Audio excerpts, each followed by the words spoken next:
Today is April 1st, 2015.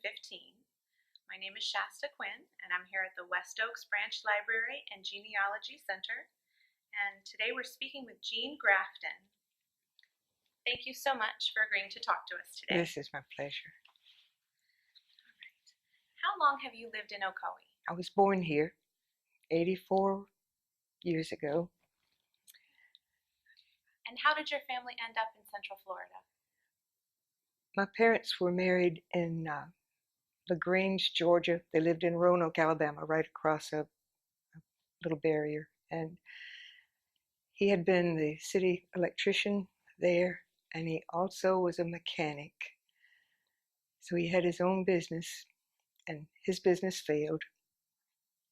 He sent his family to his sisters in Washington, D.C. to stay. He came here and decided this was a good place to be. He was in Orlando for just a very short time, a couple of weeks, I think.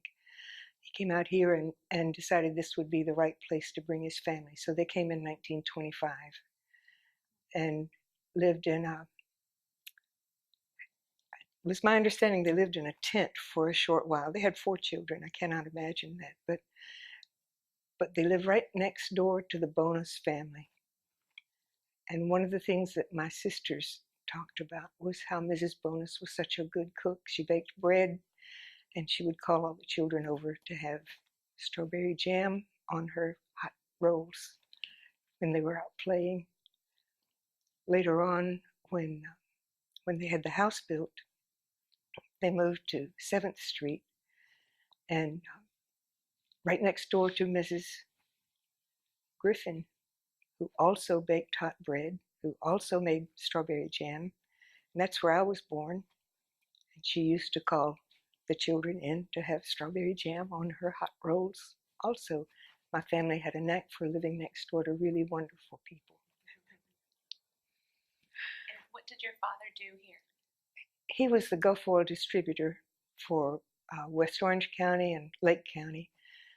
And his place of business was in Winter Garden on Plant Street, and I've always wondered if it was named Plant because it was where his plant was, but I really don't know whether that was be so or not.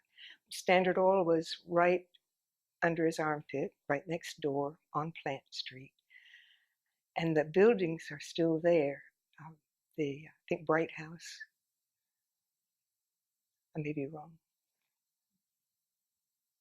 But the red brick buildings, when my brother and I drove by about 10 years ago, and he said, wait, I want to go up there and see if the fence is still sagging where I fell off the oil tanks across the fence. And it was. And that would have been in the 30s, 40s that he fell, which is funny. It's funny that some things stay the same. Can you tell me what it was like going to school here? Oh, I can. We lived 1 block from Ocoee Elementary, junior high, and high school. All 6 of us graduated from Ocoee High School. The teachers had been educated in Ocoee, and they had teacher certificates when we were in school, and they were warm and wonderful people.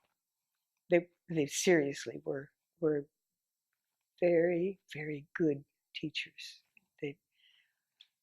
Later on, when I worked for the city, we had the HR director was talking about the people who were coming in to be hired, and they were requiring degrees for some positions. And I said, I never would have been able to get a job because I started college but didn't finish. She said, Jean, when you graduated from Ocoee High School, you had the equivalent of a 2-year college degree. Teaching is not the same as it was in the 30s and 40s. And I graduated in 48 from Ocoee. Going to school was, it was just fun. We walked, my family, we walked 1 block to school. And it didn't matter what the weather was, we could always get there. My brother was 4 years older than I, And he thought about me as a typical little sister. I was allowed to walk to school at the same time, but on the other side of the street and 2 yards behind. It was, he tolerated me, barely, barely. Typical big brother. Right. And what was it like going to the grocery store? Or shopping at all? Shopping at all was it was a day's journey because my mother had a car, but it took a long time to drive to Orlando to do any shopping. There was she brought her groceries in Winter Garden most of the time, but she would call the Kappelman brothers. They had two grocery stores. One was the meat market and the other was for vegetables and staples. And she shopped at both of them. She would call up and say, "This is Mrs. Grafton in Ocoee, and I need some groceries. And how do the bananas look today? Well, if they're really good, send me a hand." And she would give the rest of her order, and they would deliver in a little Model A. And I don't remember ever seeing her tip anybody for doing anything like that. People did their jobs, and they did their jobs.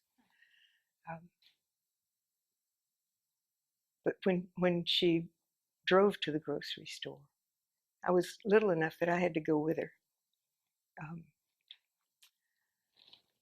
Didn't necessarily like behaving, but I did.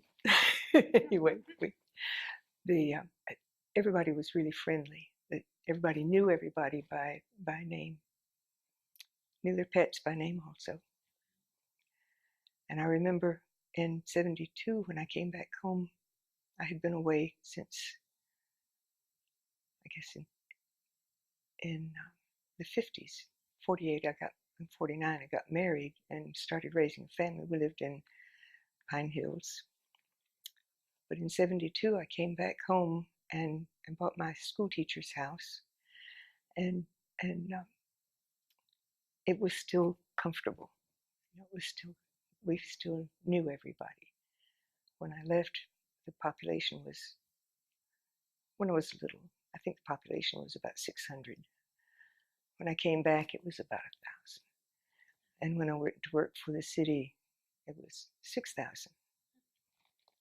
And now it's over 37,000. And we've had some growing pains.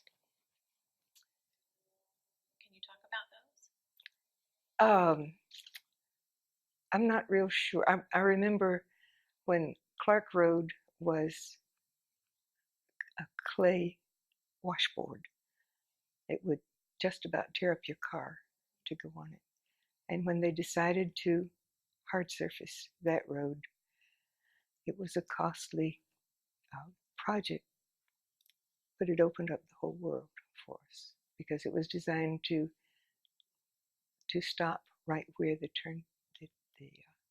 408 starts, which is a great boon for those of us who want to go shopping in Orlando. Orlando's not fun to go to anymore, but because we have stores here that are just as good as those, and it's so handy here. Now, when you were young, did your family grow any of your own food? Not very much. My some really dear friends, Uncle Newt Cigar and his wife Lucy, owned Faraway Farms, which is 160 acres at the corner of Fuller's Crossing and the Ocoee-Popka Road. And he was a truck farmer. He would bring his vegetables and fruit to the packing house. And after it was sorted through, he'd bring the culls to Mama to cook. And they would always come to our house for Sunday dinner after church. And we always had plenty of green beans and carrots and tomatoes and potatoes. And whatever he was growing, we had plenty of. And strawberries. And they were good people. They were just good people. My dad bought that farm when I was in my early teens. And he enjoyed being a gentleman farmer.